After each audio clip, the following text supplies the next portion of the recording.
감사합니다. 기도 감사합니다. 2004년 12월 5일 그동안 12월 5일이 있었던 적이 있었는지 모르겠는데 하여튼 2004년 12월 5일에 하나님의 은혜로 이제 복음 가득한 교회를 개척하게 되었고 지난 17년간 또 여러분하고 같이 달려오게 하셨습니다. 감사하게 전 세계를 살릴 수 있는 그 정확한 내용들 또 정확한 방향들 또 그 걸음 중에 하나님께서 허락하신 올바른 증거들 이런 것들을 저희에게 풍성하게 주셨음을 고백하지 않을 수 없습니다.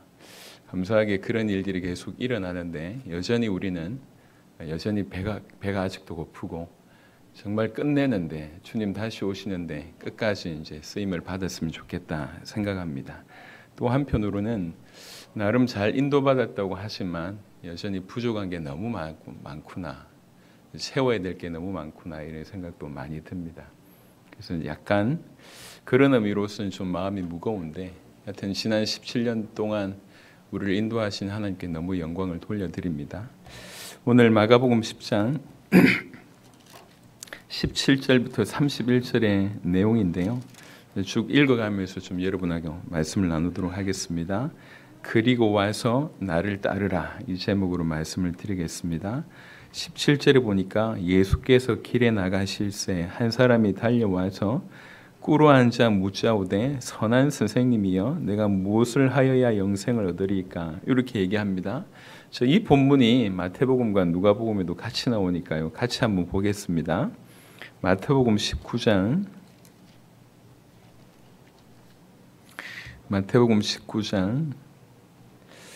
22절에 보겠습니다. 마태복음 19장 22절에 그 청년이 재물이 많음으로 이 말씀을 듣고 근심하며 가니라. 그 청년이 재물이 많다고 합니다. 특징이 청년이라고 한 거고 재물이 많대요. 그래서 부자 청년 이렇게 불리워집니다. 부자 청년이다 이렇게 볼 수 있고요. 누가복음 18장을 한번 보겠습니다. 동일한 이 내용이 언급되어 있는 곳입니다. 누가복음 18장 18절 한 구절만 보겠습니다. 누가복음 18장 18절 어떤 관리가 물어 이르되 선한 선생님이여 내가 무엇을 하여야 영생을 얻으리까 라고 얘기합니다. 또 보니까 이 사람이 관리라고 얘기합니다. 여기 관리는 이제 그냥 저 하급 관리가 아니라 어느 정도 아주 영향을 끼치는 그런 관리입니다. 다시 마가복음 10장으로 돌아오셔서 이상과 같이 보면 부자고요, 청년이고요, 아주 높은 위치에 있는 관리인 것 같습니다. 수준으로 얘기하자면 뭐 비교할 수 없을 정도인데 대단한 것 같습니다. 그런데 17절에 예수께서 길에 나가실새 한 사람이 달려와 그 사람이요 달려왔대요. 그러면서 꿇어 앉았다고 얘기합니다. 달려와서 꿇어 앉았다. 자, 예수님이 그때 당시에 연세가 이렇게 지긋하신 분이 아니셨어요. 우리말로 얘기하면 거의 동급의 청년이에요. 자, 이제 정리를 좀 해보십시다. 굉장히 이제 나이가 젊은 청년이 돈도 많고 이제 높은 위치에 있고 그런데도 이 사람이 지금 굉장히 갈급한 거예요. 갈급하고 또 한편으로는 겸손한 겁니다. 그러니까 동년배라고 할 수 있는 예수님에게 와서 그것도 열심히 달려와서 꿇어 앉아서 뭔가를 요구할 정도면 사실은 다 가셨다고 해도 과언이 아닌 거죠. 이 사람이 왜 꿇어 앉아서 묻습니까? 선한 선생님이여 내가 무엇을 하여야 영생을 얻으리까? 지금 뭐에 관심이 있다는 얘기입니까? 영생에 관심이 있다는 얘기예요. 그러니까 이제 교회 안에서 볼 때 그냥 정말 초엘리트 그런 사람이에요. 능력이 있고 돈이 많고 높은 위치에 있는데 영생에 대해서도 관심이 많고 어느 정도냐면 그냥 발장 끼고 앉아 있는 것이 아니라 어떻게든 참된 영생을 얻고자 싶어서 그냥 와서 이제 좀 겸손하게 이게 아니라 완전 무릎 탁 꿇고 앉아가지고 그것도 달려와서 무릎 꿇고 앉아서 얘기할 정도면 그 열정이며 그 겸손함이며 사실은 어떻게 젊은데 이럴 수 있을까? 다 가지고 있는 사람이 이럴 수 있을까 싶을 정도로 어떻게 보면 모든 것을 다 가지고 있는 그런 사람입니다. 이게 기본적인 설정입니다. 그래놓고 18절에 예수께서 이르시되 네가 어찌하여 나를 선하다 일컫느냐 하나님 한 분 외에는 선한 이가 없느니라 이렇게 얘기합니다. 지금 칭찬만 해도 될 그런 상황에 갑자기 이 청년이 물은 질문에 관해서 예수님께서 정면으로 반대를 하십니다. 청년은 선한 선생님이여 내가 무엇을 하여야 영생을 얻으리까라고 질문을 했습니다. 여기는 두 가지가 포함이 되어 있습니다. 하나는 뭐냐면 예수님을 선한 선생님으로만 보았다고 하는 거. 또 하나는 무엇을 하여야 영생을 얻으리까? 영생을 얻기 위해서 어떤 일을 해야 됩니까? 어떤 액션을 해야 됩니까? 어떤 것을 doing하면 얻을 수 있습니까? 라고 하는 것들이 기저에 깔려 있습니다. 즉 어떤 선한 일을 통해서 영생을 얻을 수 있다고 하는 생각을 가지고 있다는 것이고, 더 치명적인 결함은 예수님이 누군지 모른다는 거예요. 그냥 선한 선생님 정도로만 알고 있다고 하는 것입니다. 지금 이 청년에게 있어서 가장 큰 치명적인 어떤 실수는 바로 이 두 부분이라고 볼 수가 있습니다. 그래서 그 부분을 지적하는 겁니다. 네가 어찌하여 나를 선하다 하느냐. 그러니까 그냥 단순히 그냥 예수님을 그냥 인간으로 본 겁니다. 인간 예수, 인간 선한 선생님으로 본 겁니다. 그래서 이 눈을 다시 한번 돌려야 되겠다 싶어서 하는 겁니다. 하나님 한 분 외에는 선한 이가 없느니라. 이 말은 예수님 당신 자신이 선하다는 얘기가, 선하지 않다는 얘기가 아니고 하나님이 선하시다라고 하는 초점을 하나님께로 돌릴 뿐만 아니라 또 이면에는 당신이 누구신지를 밝히고 있는 겁니다. 그냥 네가 볼 때 내가 그냥 단순한 인간 같냐, 그냥 단순한 그냥 인간 중에 선한 선생님 같냐, 그렇지 않다. 선한 분은 하나님밖에 없고 내가 하나님이다 라고 하는 것들이 이면에 깔려 있습니다. 이 부분을 먼저 하나 지적을 하는 것이죠. 그래 놓고 그 다음에 가지고 있는 치명적인 두 번째 실수, 뭔가를 해야지 영생을 얻을 수 있다고 하는 것에 대해서 설명을 합니다. 네가 계명을 안 하니 살인하지 말라, 간음하지 말라, 도둑질하지 말라, 거짓 증언하지 말라, 속여 빼앗지 말라, 네 부모를 공경하라. 무엇입니까? 10계명입니다. 10계명의 두 번째 돌비에 있는 5계명부터 10계명에 대한 내용이고, 그 중에 이제 속여 빼앗지 말라 이 부분과 이렇게 뒤에 부분을 좀 치환되어 있죠. 순서는 그렇습니다. 10계명에 대한 얘기를 하니까 그가 여짜오되 선생님이여 이것은 내가 어려서부터 다 지켰나이다. 또 놀랍니다. 참 대단하지 않습니까? 우리 만약에 우리 교회 가운데 이런 분들이 있다, 이런 청년이 있다 그러면 그 청년 난리가 나겠죠. 정말 대단한 어떤 모범생이 아니겠냐 말. 뭐 따라가고 싶은 교회 오빠다 그런 분위기잖아요. 대단합니다. 야, 이럴 수 있을까? 그것도 자신 있게 내가 어렸을 때부터 이걸 다 지켰다고 저렇게 자신 있게 얘기할 수 있을까? 예수께서 그를 보시고 사랑하사 이르시되, 그 말은 이 말이 거짓말이 아닌 걸 알고 있다는 거죠. 정말로 중심으로 계명을 지켰다는 걸 예수님이 인정했다는 거죠. 그런 의미로서 사랑했다고까지 한 표현합니다. 주의 깊게 응시하시고 사랑하셨다, 이런 표현입니다. 그러니까 선생님이여 내가 이것은 어렸을부터 다 지켰나이다. 예수께서 그를 보시고 사랑하사 이르시되, 그러면서 하신 말씀입니다. 너에게 아직도 한 가지 부족한 것이 있으니 가서 너에게 있는 것을 다 팔아 가난한 자들에게 주라. 그리하면 하늘에서 보화가 너에게 있으리라. 그리고 와서 나를 따르라 하시니라고 되어 있습니다. 그 사람은 재물이 많은 고로 이 말씀으로 인하여 슬픈 기색을 띠고 근심하며 가니라. 자, 이 부분에도 오해할 수 있는 내용들이 많기 때문에 그걸 좀 정리를 좀 해보겠습니다. 자, 우선은 이 본문을 다루기 전에 여러분, 재물 가지고 있으면 천국 가지 못합니까? 그렇지는 않거든요. 근데 오늘 유독 이 청년에게 하나님께서, 예수님께서 이 재물을 팔아라서 가난한 자들에게 주라고 얘기했습니다. 왜 그랬습니까? 이 청년이 거기에 걸려 있기 때문에 그렇습니다. 그러니까 예수 믿는 사람들은 모든 재물을 없애야 된다라고 하는 부분들은 물론 그런 사람들이 소수에 있지만 100% 성경 그대로는 아닙니다. 왜 그러냐면 성경에 보니까 정말 귀중한 재물로 귀하게 쓰임 받았던 부자들이 많습니다. 아브라함 부자였습니다. 다윗 부자였습니다. 여호수아 부자였습니다. 아리마대 요셉 부자였습니다. 바울도 돈 많았습니다. 부자였습니다. 그러니까 부자가 되지 말란 얘기가 아닙니다. 여러분, 부자여도 온전한 사람이 있고요, 모든 것을 다 가난한 자에게 줘도 온전하지 못한 사람이 있습니다. 예. 그래서 이것은 일반적인 얘기는 아니라고 하는 것을 먼저 정리합니다. 그러니까 그런 부분들이 오해가 좀 없으시길 바라고. 그런데 유독 예수님이 이 청년에게는 이런 요구를 하셨다는 거예요. 청년에게. 왜 그러냐? 청년이 바로 이 부분에 걸려 있기 때문에 그렇습니다. 그래서 뭐라고 얘기하냐면 너에게 아직도 한 가지 부족한 것이 있으니. 여러분 표면적으로 볼 때는 율법을 지켜야지 구원받는 것처럼 보입니다. 사실 율법을 다 지키면 구원받을 수 있습니다. 하나도 어기지 않고 다 지킨다고 하는 전제에 그렇다고 하면 구원받을 수가 있습니다. 하지만 1000가지 중에 999가지를 지키고 하나를 어겨도 그거는 다 어긴 것입니다. 그러니까 이 땅에 그럴 인간이 없다는 거죠. 하지만 율법을 다 지키면 구원받을 수 있음을 얘기를 합니다. 그래서 어떻게 보면 십계명의 모습들을 통해서 그런 것들이 좀 보여지는 거죠. 그러면서 한 가지 부족한 것이 있으니라고 얘기를 하고 있습니다. 드러난 율법도 중요하지만 율법 정신 또한 중요하기 때문에 그런 의미를 표현하는 것 같습니다. 여하튼 아직도 한 가지 부족한 것이 있으니 정확하게 보신 것이죠. 가서 너에게 있는 것을 다 팔아 가난한 자들에게 주라. 그리하면 하늘에서 보화가 너에게 있으리라. 그리고 와서 나를 따르라 하시니라고 되어 있습니다. 여러분 이 부분은 만약에 여러분들이라면 우리라면 가능할까요? 그냥 액수를 얘기를 좀 해볼까요? 오늘날 돈 많다고 하면 어느 정도 되겠습니까? 한 1억이면 됩니까? 아니겠죠. 한 100억이면 되겠죠.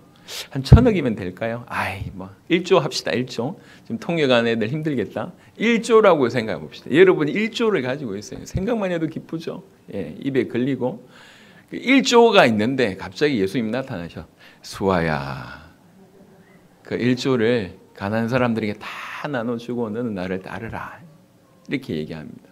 자, 여러분 중에 이 말을 그대로 옮겨낼 수 있는 사람이 어디 있을까요? 1조가 아니라 지금 여러분이 있는 통장만 다 정리하라 그래도 참 힘든 얘기잖아요. 그런데 요구를 하셨습니다. 여러분 그냥 우리는 우리 얘기 아니니까 너무 쉽게 얘기하면 안 돼요. 생각을 하셔야 됩니다. 그러니까 이 요구를 한다는 거죠. 이 요구를 할 때 뭐라고 얘기하고 있냐면 22절에 그 사람은 재물이 많은 거로 엄청 많았나 봐요.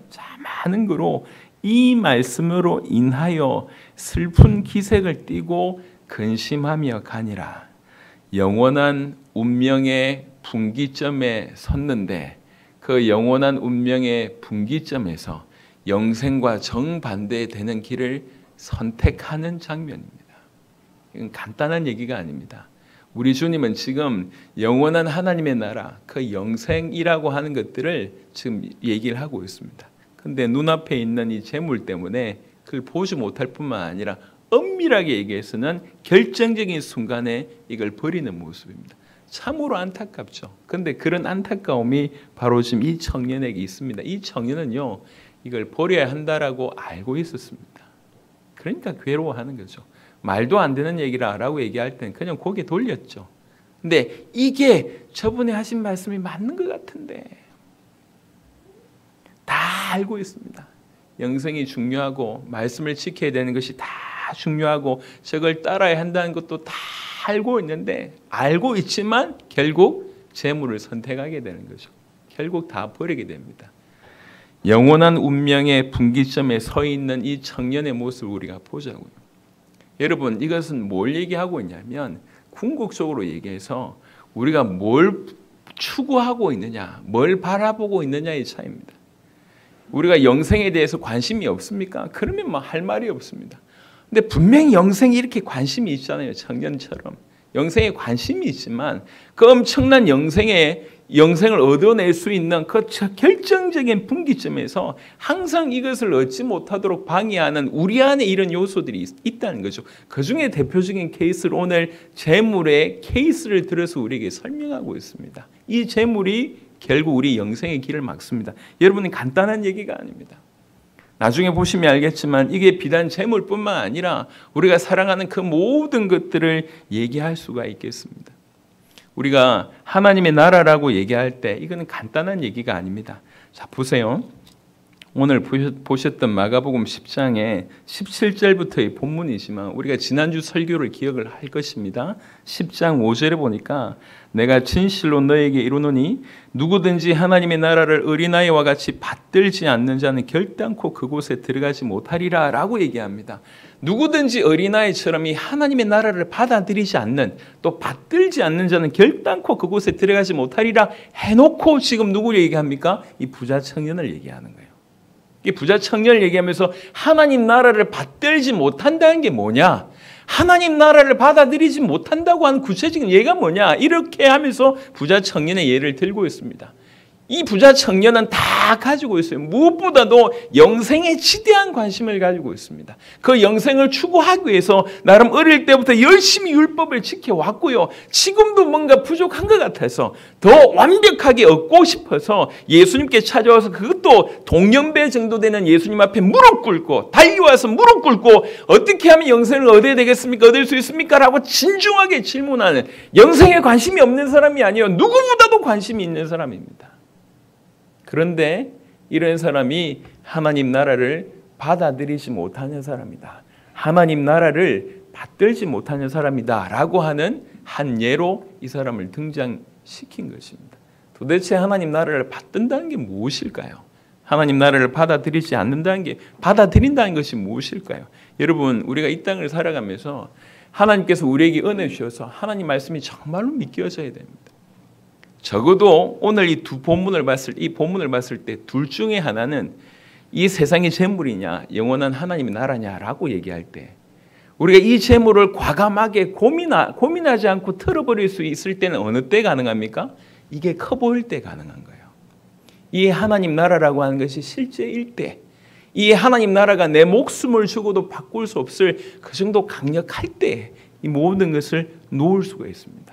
하지만 이것들이 우리에게 그냥 이론이거나 아니면 이것들이 그냥 우리에게 그냥 알고 있는 상식 정도의 수준이라고 하면 절대로 우리 것을 버릴 수가 없습니다. 여러분 수준 안에 1,000만 원 있고, 여러분 수준 안에 5천만 원 있고, 뭐 우리 막내가 지난번에 우리 이 명절날 이제 준 친척들이 준 돈과, 그리고 저 수련회 갔는데 보물찾기 해가지고 현금 얻은 돈을 가지고 있어요. 저 나이 또래에 비해서 굉장히 많은 몇십만 원을 가지고 있어요. 부자예요, 부자. 얼마나 소중하게 간직하는지 몰라요. 꽁꽁 숨겨두고 있습니다. 꽁꽁. 그래서 우리 아이를 불러놓고 영생에 들어갈래? 50만 원 헌금할래? 라고 얘기할 때 제가 그 답을 알고 있습니다. 내놓겠습니까? 여러분 어떻습니까? 우리는 하나님의 나라를 쉽게 얘기하지만 하나님의 나라가 실제되지 않고 우리 인생 전체를 들여서 그것을 구해야 된다라고 발견되지 않을 때는 절대로 우리의 것을 놓을 수가 없습니다. 우리에게 지금 하나님께서 바로 이 은혜를 주시기를 간구해야 된다고 하는 것이죠. 하나님이 우리에게 눈을 열어주셔서 우리 가슴을 뜨겁게 하셔서 이 땅이 전부가 아님을, 영원한 하나님의 나라가 존재함을, 그리고 이 땅에서 그 영원한 하나님 나라를 위해서 살 수 있음을, 이 땅에 하나님 나라가 이루어지기 위해서 우리의 삶을 드릴 수 있음을, 그것들이 정말로 발견되어지고 최고의 가치라고 여겨질 때, 이 땅이 전부가 아니라고 여겨질 때 우리는 이 땅의 것을 놓을 수가 있습니다. 그렇지 않다고 하면 이 땅에 있는 것 때문에 이 영원한 것을 놓치게 되는 겁니다. 지금 이 부자 청년의 어떤 기로에 선 모습을 보세요. 영원한 분기점이었어요. 바로 그 순간은 그리스도냐 아니면 그 무엇이냐, 둘 중에 하나를 선택해야 될 굉장히 중요한 분기점에 서 있는데 재물이 커 보이는 겁니다. 그래서 쓸쓸하게 영생 반대편으로 돌아서 자기 곳으로 가는 겁니다. 자, 이게 남 얘기냐는 거죠. 남 얘기면 이렇게 성경에 굳이 써야질 이유가 없습니다. 우리의 얘기라고 하는 겁니다. 한 가지가 부족한 것이 있으니, 예수님 이렇게 얘기했어요. 청년이 이 정도 고백할 정도로 어떻게 살았는지 우리가 조금 돌이켜 본다고 하면 어느 정도 신실하게 살았을까요? 하나님 말씀을 지키며 나름 그 정도의 젊은 청년이 그 정도 위치까지 올라가기까지. 여러분, 그리고요, 그 시대에 있어서 부자라고 하는 것은 단순한 의미가 아닙니다. 그때 부자의 의미 어떤 개념이 있냐면 하나님이 축복하셨다, 이 개념이 있어요. 그냥 능력 있는 이 개념이 아니라 하나님이 축복하셔서 부자인 것이다, 이런 개념이 있어요. 이 부자 청년은 누구보다도 돈이 많다는 걸 떠나서 모든 사람이 인정할 수밖에 없는 위치에 있는 거예요. 하나님이 축복하셔서 부자지, 능력 가지고 있어서 높은 위치에 있지, 그러고 나서 저렇게 신실하게 하나님 말씀 지키지, 갈급해서 예수님께 쫓아와서 무릎 꿇고 얘기할 정도로 어떻게 보면 다 갖춰 있는데 예수님 뭐라고 얘기하냐면 너에게 한 가지 부족한 것이 있으니 라고 얘기합니다. 한 가지 부족한 것이 있으니. 지금 우리 모두가 이 부분에 대면해야 됩니다. 딱 서야 됩니다. 그냥 열심히 교회 생활 열심히 한다고 될 것이 아니라 이 영생의 문제, 구원의 문제, 하나님 나라에 관해서 과연 우리는 어린아이처럼 전폭적으로 하나님 나라를 받아들이고 하나님 나라를 받드는 삶을 살아가고 있는 것이냐. 예. 그전 지난주 설교에 그런 걸 딱 던져놓고 이번 주에는 어린아이와 정반대되는 부자 청년 한 명을 세워서 예를 드는 겁니다. 아무것도 가진 것이 없는 어린아이, 육신적인 어린아이를 얘기하는 것이 아닙니다. 모든 것에 있어서 부족한, 자격이 없는, 또 어떻게 보면 그냥 쉽게 이렇게 무시할 만한 그런 입장으로서의 어린아이고, 모든 면에서 인정받는 부자 청년을 이렇게 대비하면서 지금 설명하고 있습니다. 어린아이는 아무것도 가진 게 없지만 하나님 나라를 정말로 사모하며 받아들이는, 그걸 위해서 살아가는 모습을 가지고 있고, 부자 청년은 그렇지 않음을 우리에게 보여주고 있습니다. 그리고 말씀을 쭉 하십니다. 예수님께서 설명을 하시죠.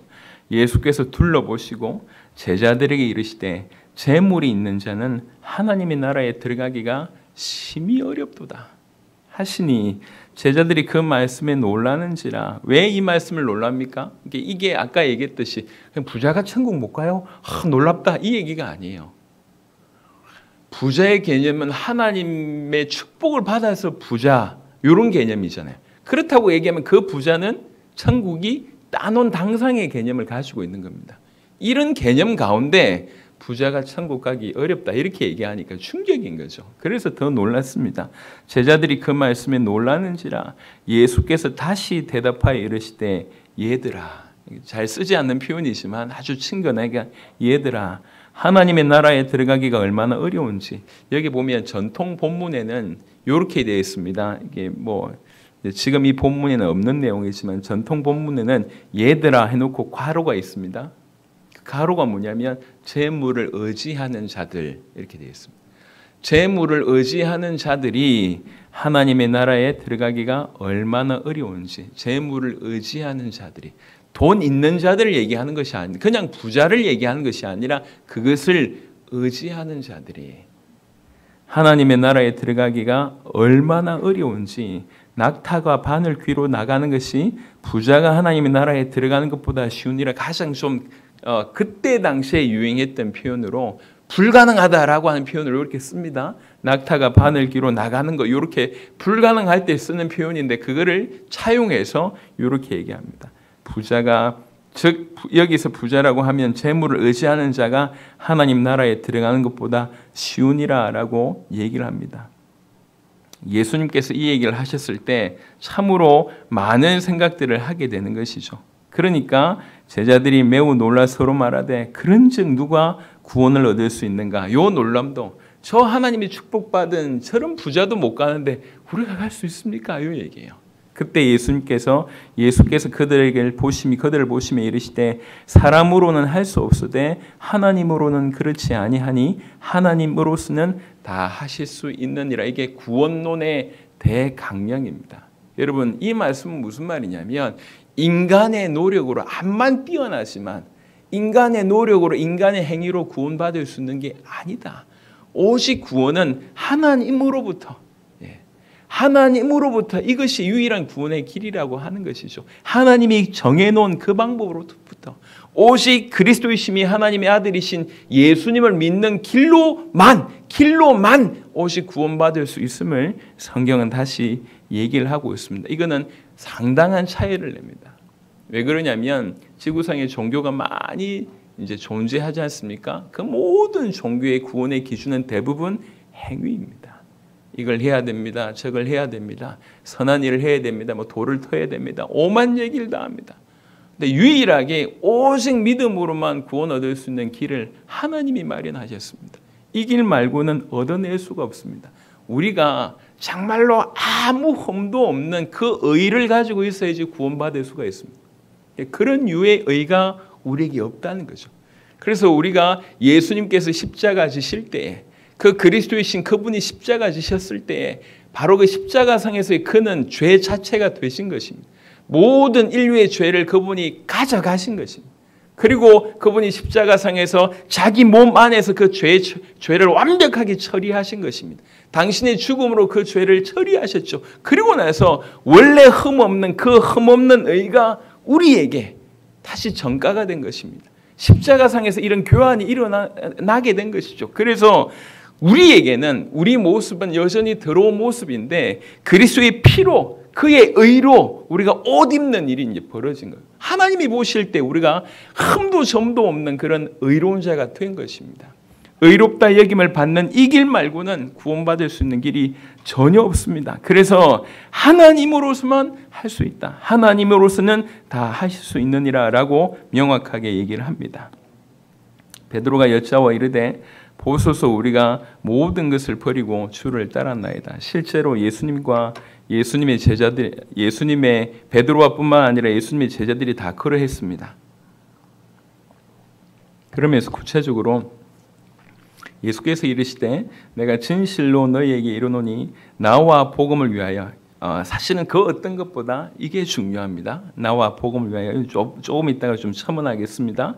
나와 복음을 위하여 집이나 형제나 자매나 어머니나 아버지나 자식이나 전토를 벌인 자는 현세에 있어 집과 형제와 자매와 어머니와 자식과 전토를 100배나 받되 박해를 겸하여 받고 내세 영생을 받지 못할 자가 없느니라 라고 되어 있습니다. 이 말 또한 너무 많이 오해되는 얘기인데요. 예수 믿으면 형제 버려야 되고 자매 버려야 되고 어머니 버려야 되고 아버지 버려야 된다라고 생각을 하고 있습니다. 사실 이 말은 그런 표현이 아닙니다. 왜 그러냐면 다른 데 이런 언급이 없고 요 성경만 있다고 하면 우리는 다 버려야죠. 예수 믿는 순간. 하지만 성경에서 예수님이 얘기하셨습니다. 최고의 강령이 율법에 있어서 최고의 강령이 뭐라고 얘기했습니까? 네 하나님을 사랑하고 이웃을 사랑하라. 이게 기본적으로 깔려 있습니다. 에베소 5장 같은 데 보면 부모님을 공경할 것을 얘기하고 있습니다. 그것도 우리가 오늘 봤던 그 대계명이라고 할 수 있는 10계명에도 딱 등장한 것이 네 부모를 공경하라입니다. 그런데 버려라. 이게 상충되는 얘기잖아요. 이게 뭐냐는 거죠. 자, 이게 딴 얘기가 아닙니다. 여러분, 여기에 있는 집, 형제, 자매, 어머니, 아버지, 자식, 전토, 요 모든 것들을 어디에 대입해 보면 되냐면 오늘 부자 청년이 가지고 있었던 그 재물에 대입해 보면 되는 거예요. 이런 의미예요. 이런 영생을 얻지 못하도록 막고 있는 그 중요한 부분, 요거 하지 말라는 거예요. 우리가 부모님을 너무 사랑한 것, 사랑 당연히 해야 되지만 부모님을 사랑하고 어느 순간에 부모님 말고 부모님과 하나님을 선택해야 될 그런 상황이 벌어졌을 때 하나님 바라 붙잡을 것에 대한 얘기를 하는 겁니다. 그러니까 부모를 쳐내고 부모를 자녀를 어떻고 이런 수준 낮은 얘기를 하는 게 아니에요. 요즘에는 딴 나라는 잘 모르겠지만 특별히 미국 같은 경우에 보면 이 가족의 모임들 굉장히 소중히 한다고 생각합니다. 가족 모임이 너무 귀해서 예배를 못 온대요. 자, 이런 부분들을 생각을 해보자는 거죠. 우리가 이제 이 땅에 살면서 오늘 지금 언급한 모든 것들은 사람들이 너무나 소중하게 여기는 것들입니다.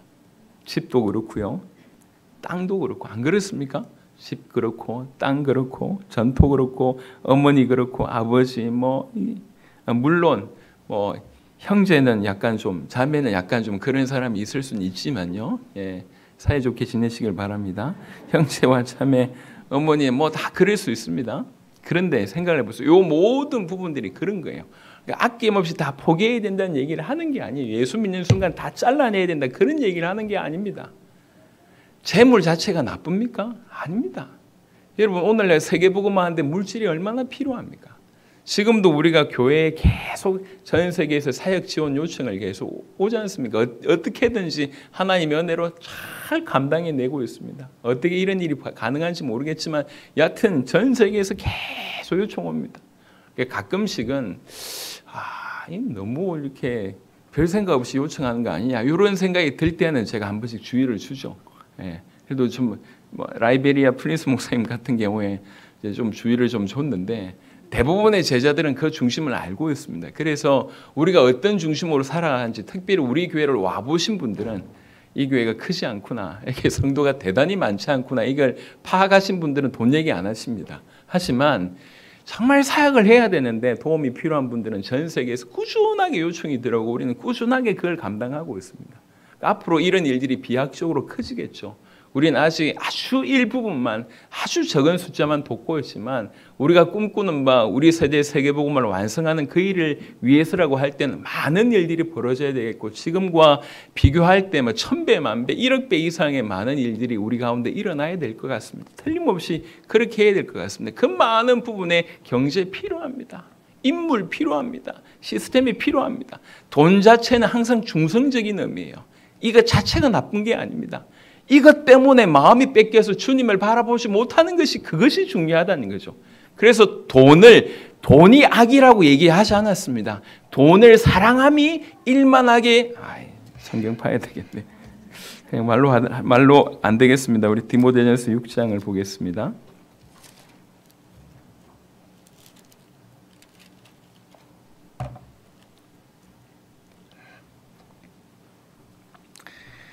디모데전서 6장 8절부터 10절 보겠습니다. 우리가 먹을 것과 입을 것이 있은즉 족한 줄로 알 것이니라. 부하려 하는 자들은 시험과 올무와 여러 가지 어리석고 해로운 욕심에 떨어지나니, 이게 목적입니다. 그냥 부자가 목적인 거예요. 돈을 왜 벌어야 될지 이유 모르고 그냥 부자가 목적인 사람들은, 무조건 돈 많이 생기면 좋으니까 이게 목적인 사람들은, 부하려 하는 자들은, 부하는 것이 그냥 소원인 자들은 요 얘기입니다. 올무와 여러 가지 어리석고 해로운 욕심에 떨어지나니 곧 사람으로 파멸과 멸망에 빠지게 하는 것이니라. 여러분, 지금 교회 내에 가장 큰 어려움 중에 하나가 뭐냐면 예수님을 이용하는 사람들이 대부분이라고 하는 거죠. 그게 종교입니다. 자기의 유익을 위해서 예수님을 이용합니다. 그래서 대부분의 기도가 주로 영혼들을 위한 중보나 세계복음을 위한 중보보다는 뭔가 소원과 요청과 간구가 대부분이에요. 왜 그래? 그냥 달라는 거죠.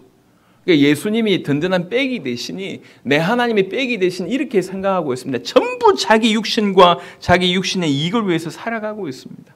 그래서 심지어 자기 부자 되기 위해서, 아니면 어떤 문제가 해결되기 위해서, 아니면 수입이 조금 더 나아지기 위해서 어떻게든, 그러니까 정말 사람의 마음이 너무 간사한데 자기 소욕밖에 구할 수가 없는데 그걸 하나님을 이용해서 그걸 구하고 있는, 추구하고 있는, 그래서 사실은 믿지 않는 불신자들보다 더 낮은 수준으로 살아가는 경우들이 너무 많습니다. 잘 생각하셔야 돼요. 돈을, 그러면서 하신 말씀입니다. 돈을 사랑함이 일만하게 뿌리가 되나니. 이건 교회 안팎 상관없습니다. 심지어는 교회 안에 있는 사람들이 더 악취가 나는 경우들이 많습니다. 그런 사람들은 어떻게 피해를 주게 되냐면 수많은 믿음 약한 사람들한테 치명적인 피해를 주게 돼요.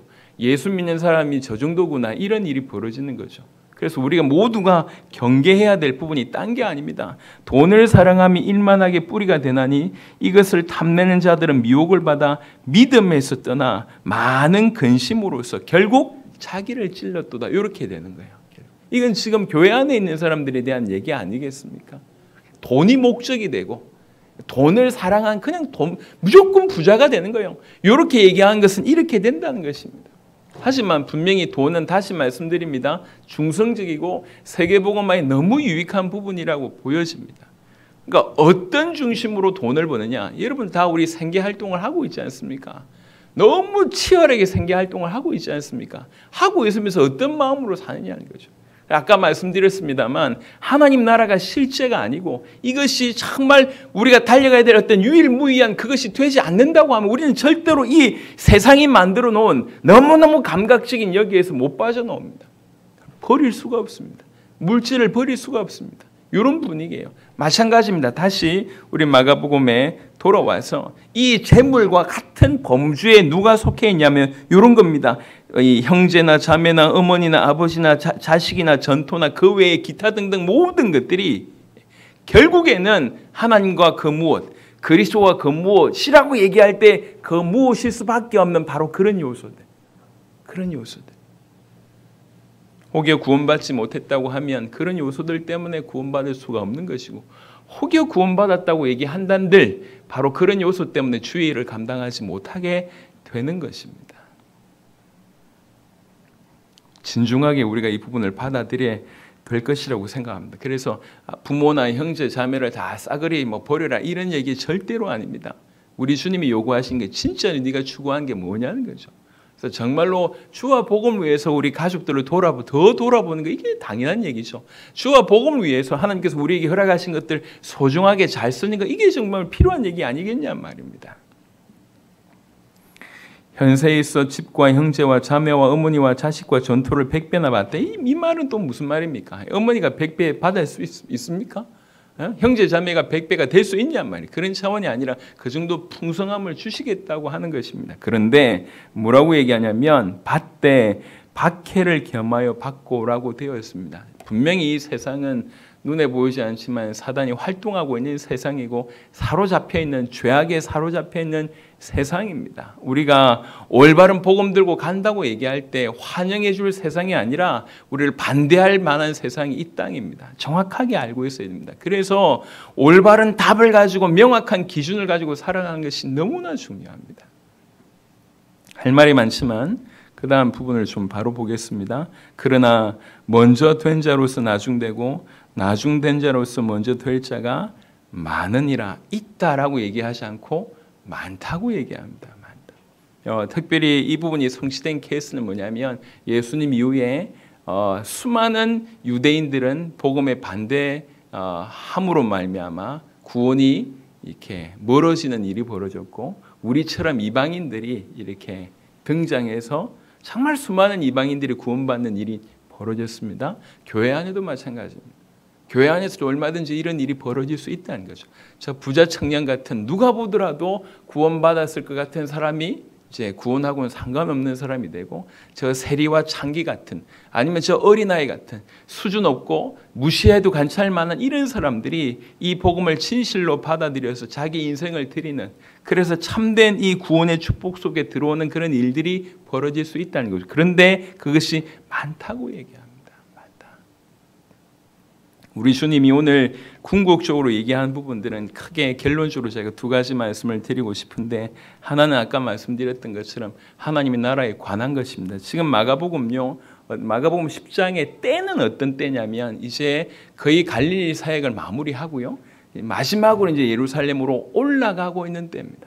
이제 곧 올라가서 잡히시고 십자가 지시고 그리고 이제 부활하시고 그런 어떻게 보면 이 이전의 사역을 왕성했던 사역들을 다 마무리하고 본인은 알고 있지 않습니까? 끝을 향해서 이 땅에서 사역의 끝을 향해서 달려가고 있는 중입니다. 그 달려가고 있을 때 이들에게 뭐가 필요하냐는 거죠. 정말로 하나님 나라가 그들에게 실제가 되고 그것을 위해서 사는 삶이 얼마나 행복한 것인지 그걸 알려줘야 될 거 아닙니까? 그래서 하나님의 나라에 관해서 지금 계속 얘기하고 있습니다. 하나님의 나라. 우리가 하나님의 나라라고 하는 하나님의 나라를 소유하기를 원함이 이 땅에 있는 그 무엇을 소유하기 원한 것보다 더 커야 됩니다. 그래야지 이 땅을 살아갈 때 분명한 기준으로 살 수가 있다고 생각을 합니다. 다 지나가는 거 아닙니까? 여러분 청소년 때 뭘 좋아했는지 지금 기억이 안 나잖아요. 20대 때 여러분 뭘 좋아했습니까? 30대 때 뭘 좋아했습니까? 그 수많은 생각을 온통 쏟아냈던 것들이 시간 지나놓고 보니까 아무짝에도 쓸모가 없어요. 아무짝에도 뭔가 대단했던 것 같은데 열정을 들여서 엄청난 일들을 몰두했던 것 같은데 시간 지나놓고 보니까 아무것도 아니에요. 친구를 사귀는 것도 마찬가지인 것 같습니다. 내 목숨을 위해서 내 친구를 위해서 목숨 걸겠다 이래놓고 시간 쭉 한 30대 넘어가고 40대 때부터는 살살 갈라집니다. 세상에도 그래요. 살살 갈라집니다. 지위와 어떤 위치와 아니면 어떤 가지고 소유와 아니면 이런 것들 때문에 살살 그렇게 목숨을 드릴 것 같은 친구도 온데간데 없이 사라집니다. 뭐가 중요하냔 말이에요. 다 지나갑니다. 이 땅에. 돈은 있다가도 없고 없다가도 없고 물론 쭉 없었던 사람들도 마찬가지겠지만 우리처럼 쭉 없었던 하지만 다 지나가는 거 아니냔 말이에요. 하나님의 나라. 제가 말씀을 준비하면서 그런 생각을 하게 됐습니다. 이거는 인간적인 어떤 능력의 수준이 아니라 늘 얘기하지만 하나님이 우리에게 진실로 은혜를 주셔야 되겠다. 이것 말고는 답이 없다는 생각을 계속 하게 됐습니다. 우리 모두에게 하나님께서 깊은 은혜를 주셔서 하나님 나라가 실제한다는 사실, 그리고 이 땅에서 우리가 그 하나님 나라를 위해서 사는 것이 가장 유의미하고 가장 행복한 것이고 그 안에서 모든 것이 있다는 거예요. 제가 이제 엊그제도 글을 좀 올려드렸지만 지금 아프가니스탄에서 이제 이렇게 한참 이렇게 사람을 탈출시키고 탈출시킨 사람들을 정착시키는 그런 일들을 하고 있는 선교사님하고 이제 교제가 되고 있는데 목숨 거는 거죠. 목숨 걸고 가서 자기가 있는 모든 소유들 아니면 알고 있는 모든 분들한테 얘기해서 그분들 표현입니다. 목사님 1인당 몇백 불만 있으면 저 끄집어낼 수 있습니다. 한 명을. 저 지옥 같은 데서 끄집어낼 수 있는데 이거 없어서 못합니다. 그리고 와서 이 땅에서 이 파키스탄 일단 오는데 이 파키스탄에서 어느 정도면 이 사람이 여기서 살 수 있습니다. 도와야 되지 않겠습니까? 자기 삶을 돌아보지 않아요. 뭐 때문에 그럽니까? 사람 자체도 중요하지만 그것이 하나님을 위한 것이고 하나님 나라를 위한 것이기 때문에 그렇게 누가 시키지도 않는데 그렇게 생고생을 하지 않습니까? 우리나라에서 전 세계 파송된 선교사가 제가 알기로 약 3만 가정 정도 됩니다. 이분들 뭐 노후 대책 이런 거 없습니다. 그냥 생명 걸고 가는 것이죠. 물론 개중에 물을 흐리는 분도 뭐 없지 않아 있겠지만, 뭐 여러분 뭐 그런 거 살아봐서 다 알지 않습니까? 하지만 그런 소수의 물 흐리는 사람들 때문에 선교사님 전체를 그렇게 보면 안 될 거 아니에요. 대부분의 선교사님들은 자기 인생을 드립니다. 자기 가정의 인생을 드립니다. 그 선교사님들 자녀들 또한 적지 않은 헌신을 하고 있습니다. 뭘 보고 그렇게 살고 있냐는 거죠. 우리 모두가 다 뭐 바깥으로 나가자 이런 얘기는 아니지만 적어도 그들처럼 우리도 뭐가 중요한지는 알아야 된다는 거죠. 우리가 하나님을 믿는다고 얘기하면 그리고 이 땅이 짧은 것이며 그 나라가 영원하다고 진짜로 예수님께서 얘기하신 것이 그것이 팩트라고 얘기하면 우리 눈이 열려서 그것을 바라볼 줄 아는 것이 이게 우리 신앙생활에 있어서 가장 중요하지 않겠냐는 것인데 그것 때문에 사는 거예요. 하나님 나라가 이 땅에 임하기를 위해서 또 영원한 그 하나님 나라를 위하여 우리가 지금까지 세계복음을 위해서 달려왔습니다. 딴 게 아니잖아요. 쿠바에서 두란노 대회 하는 거를 이제 페이스북을 통해서 봤습니다. 그냥 그분들 얼굴만 봐도 너무 감사해요. 쿠바에서 지금 아놀드 목사님 같은 경우는 계속 살해 협박을 받고 있지 않습니까? 그럼에도 불구하고 쿠바 복음화를 위해서 앞뒤를 돌아보지 않고 심지어 먹을 것이 없다고 하는데도 우리가 지금 복음 가진 자들이 함께 모여서 힘을 얻고 그래야지 쿠바 복음화 할 수 있다. 이래서 지금 쿠바 복음화를 위해서 도전하고 있습니다. 엘살바도르 디모데 대회 하는 걸 봤습니다. 그러니까 청년들의 모습을 통해서 굉장히 힘이 났어요. 그렇지. 전 세계 제자들이 생을 걸고 뛰고 있습니다. 딜립이라고 하는 이제 네팔의 목사님께서 이제 엊그제 잠시 보고를 해줬는데 그 사고 당한 사람들이 그렇게 많나 봐요. 사역을 하면서요. 그러니까 이제 엊그제는 호랑이 습격을 받았다 이런 사람도 있고요. 타고 가던 또 오토바이가 어떻게 뒤집어졌다. 그래 죽은 사람도 있고 다친 사람도 있고 그러면서도 네팔 전역을 다니면서 사역을 하고 있습니다. 월급을 줍니까? 뭐가 나옵니까? 인정해 줍니까? 오히려 열심히 다니면 다닐수록 이렇게 보통의 어떤 세력을 형성하고 있는 분들은 위협을 느끼는 거예요. 너무 강력하게 메시지를 하고 전 세계가 연결되어 있다고 하니까 오히려 칭찬보다 핍박을 더합니다. 그런 상황 가운데도 뒤물러서지 않고 계속 뛰고 있습니다. 전 세계에 이런 제자들이 일어나고 있습니다. 왜 그렇습니까? 하나님의 나라를 위하여.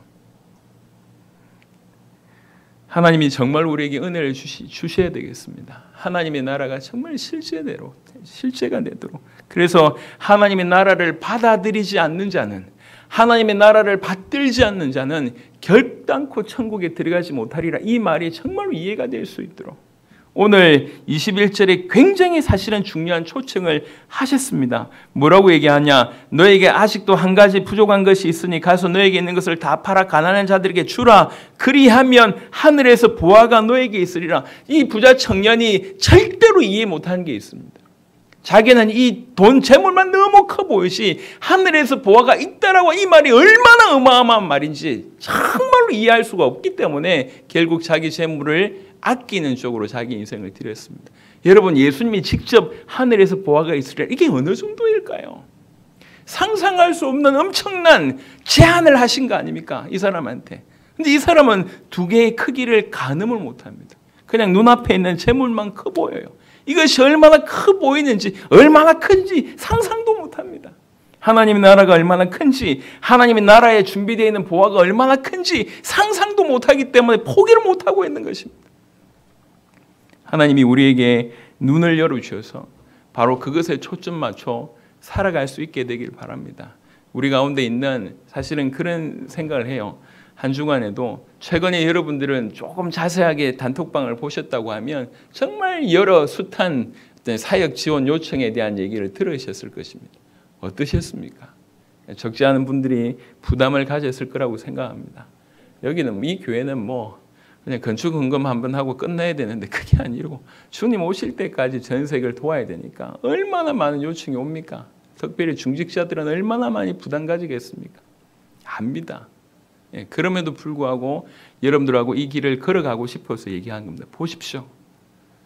되어지고 있는지 안 되어지고 있는지, 하나님이 하시는지 안 하시는지, 부담 가지고 외면해야 될 것이 아니라 여러분 있는 상황에 믿음으로 계속 기도하는 겁니다. 기도하는 겁니다. 기도하는 중에 주신 마음으로 섬기는 겁니다. 물러서 해야 될 게 아닙니다. 이런 교회 하나라도 있어야 될 거 아닙니까?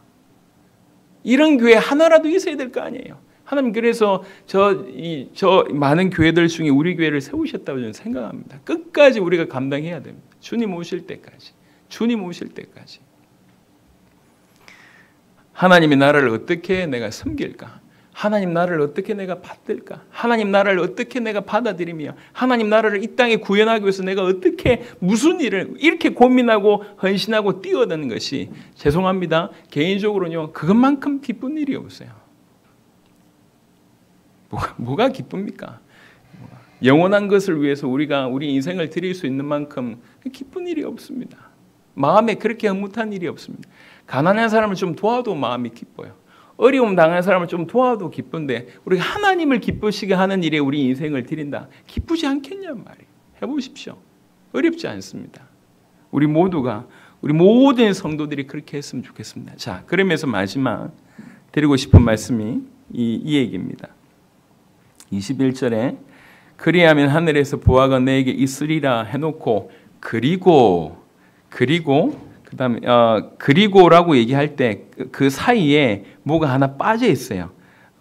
그 빠져 있는 것이 뭐냐면 그리고 와서 가로 십자가를 지고 나를 따르라 이렇게 되어 있습니다. 전통 본문에는 십자가를 지고 이게 빠져 있습니다. 그러니까 부자 청년 입장에서 십자가를 진다고 하는 말은 부자 청년이 이해하는 말이거든요. 그때 당시 십자가는 그냥 고통의 얘기가 아니고 모든 사람들에게 저주거리입니다.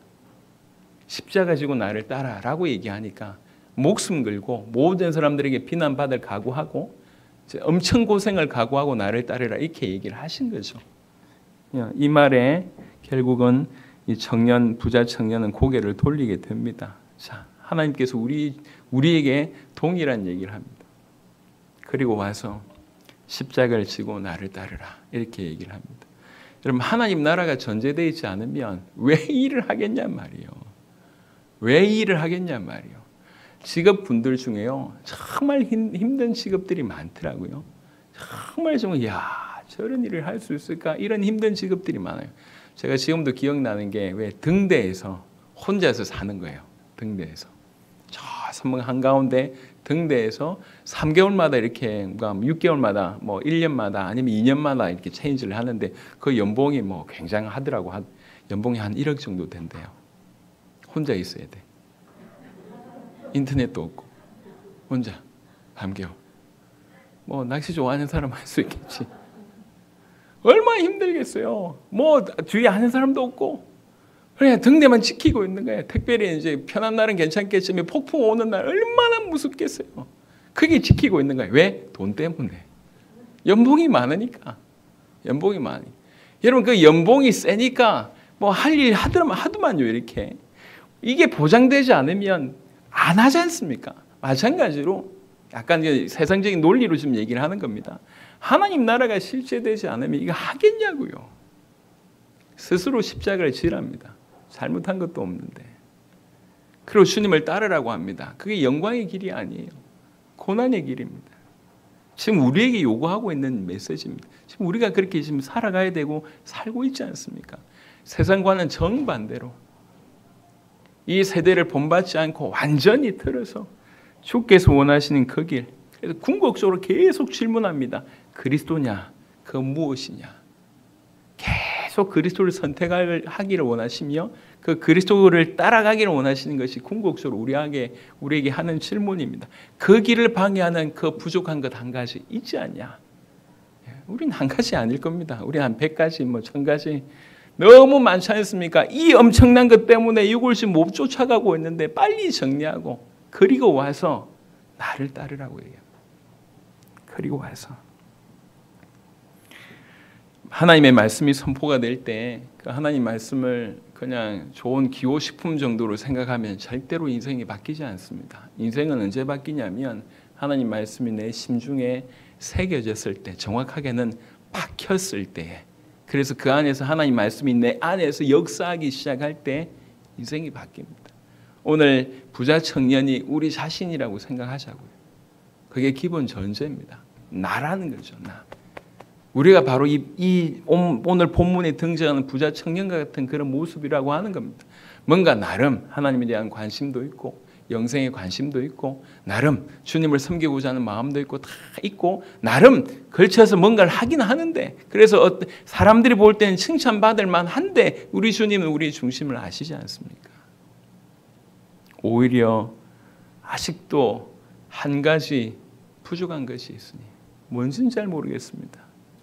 하나님보다 더 사랑하는 거, 아니면 어떤 이유 때문에 주와 복음에 올인하지 못하는 거, 이런 것들이 있을 것입니다.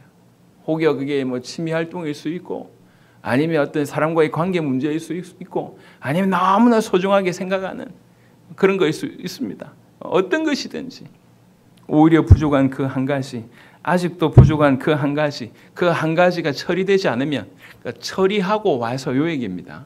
처리하고 와서 나를 따르라. 주님을 따르길 바랍니다. 더 구체적으로 얘기하자면 하나님 나라를 받들게 되기를 원합니다. 이 땅에서 하나님 나라가 이루어지는데 우리 전 인생이 같이 들여졌으면 좋겠습니다.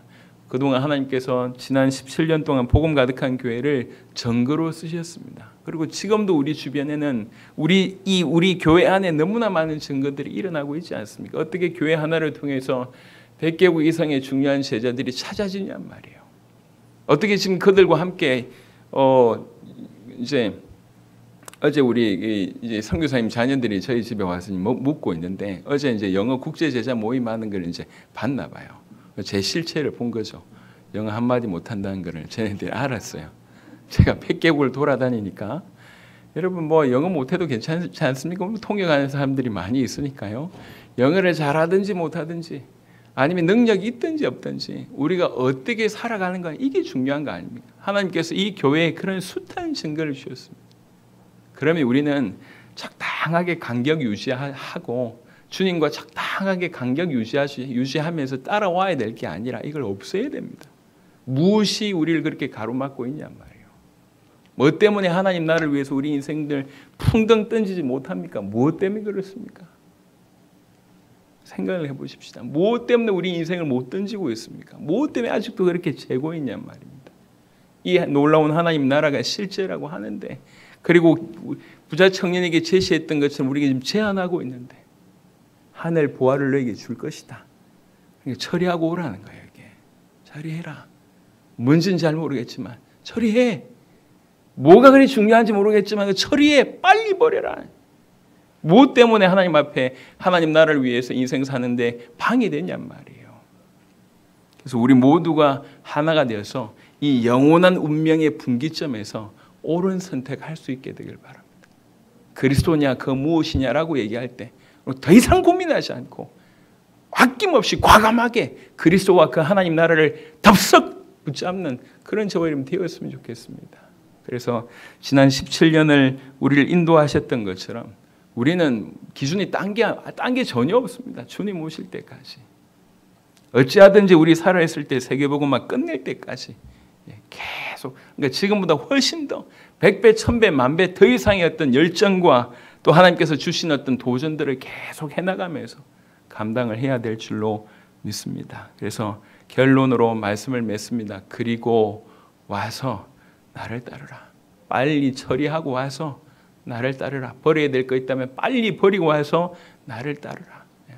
방해하는 그 모든 거 깨끗하게 처리하고 와서 나를 따르라. 우리 모두에게 그런 은혜 있기를 그리스도 예수 이름으로 축원합니다. 같이 한번 기도하겠습니다. 오늘 여러분에게 또 저에게 주시는 메시지가 풍성한 줄 믿습니다.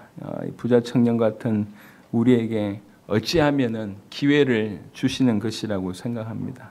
주님, 하나님 나라가 실제가 되게 하옵소서.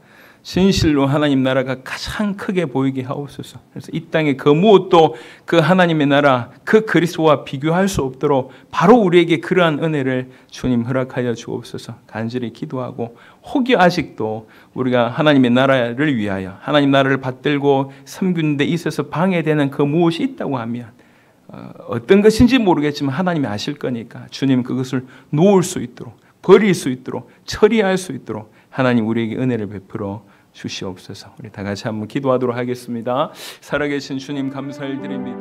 아버지 하나님, 오늘 귀중한 주의 백성들과 같이 기도할 수 있도록, 예배드릴 수 있도록 주님 은혜 베푸심을 감사를 드립니다. 저에게 더욱 성령의 충만을 허락하여 주시고, 아버지 지금까지 하나님의 은혜 가운데 인도받았던 것처럼 남은 인생도 그렇게 인도받을 수 있도록 하나님 역사하여 주시옵소서. 주님, 부자 청년의 모습을 통하여 우리를 보게 됩니다. 주님이여, 하나님의 나라가 실제되지 않으면 결단코 우리도 부자 청년보다 나은 것이 없음을 고백하게 됩니다. 주님, 부자 청년에게 요구하셨던 것처럼 오늘도 우리에게 요구하고 계신 줄로 믿습니다. 주님이여, 정말로 복음을 위하여, 나와 복음을 위하여, 하나님 나라를 위하여 우리 자신을 던지지 못하게 만들고 있는 그 부족한 요소 하나를, 그 부족한 것들을 처리할 수 있도록, 버릴 수 있도록, 그걸 뛰어넘을 수 있도록, 정리할 수 있도록 하나님 역사해 주시기를 간절히 소원하고 원합니다. 그래서 정말 이 땅에서 하나님의 백성으로 하나님의 나라를 위하여 인생 전체를 드리는 우리 모든 주의 백성들이 될 수 있도록